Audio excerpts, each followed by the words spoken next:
Members ఈజీగా మన వాతావరణానికి కానీ అకలిమేటేట్ చేయాలి.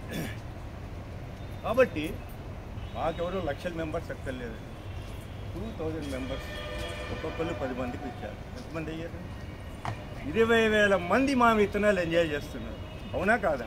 అట్లానే మాది 1 లక్ష కాదు మెంబర్ని, మీకు చెప్పేది అర్థమవుతుంది, చాలామందికి అర్థమవుతుంది. అట్లానే నేను 16,000 మందికి ఇచ్చానంటే 10 మందికి నేను 5 సంవత్సరాలు నుంచి ఇస్తున్నాను. 20 మంది అనుకోండి, 20 మంది ఒక్కొక్కరు ఆ విత్తనాలు పంచారనుకోండి, 3,20,000 మంది మా విత్తనాలు ఎంజాయ్ చేస్తున్నారు. కాబట్టి biggest group in the universe ఎవరండి అంటే మేము.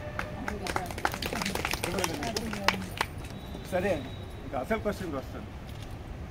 గార్డెన్ మీట్ అనేది ఎందుకు పెట్టుకుంటున్నాం? దీని ఇంపార్టెన్స్ ఏంటి చెప్పండి.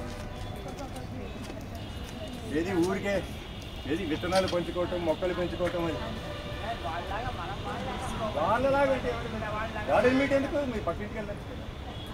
చెప్పండి, ఎవరైనా గార్డెన్ మీట్ ఎందుకు పెట్టుకుంటారు? చెప్పండి గట్టిగా చెప్పండి. మోటివేషన్ ఎవరికి ఇస్తారు? గార్డెన్ మీట్ అనేది ఎందుకంటే నేను చెప్తానండి, గార్డెన్ మీట్ మీ యొక్క గార్డెనర్స్ అని కనెక్ట్ చేస్తుంది. పక్క ఇంటి వాళ్ళు కూడా మీరు గార్డెన్లో కలుసుకోలేరు. ఇలాంటి చోట కొత్త పరిచయాలు ఏర్పడతాయి. పాత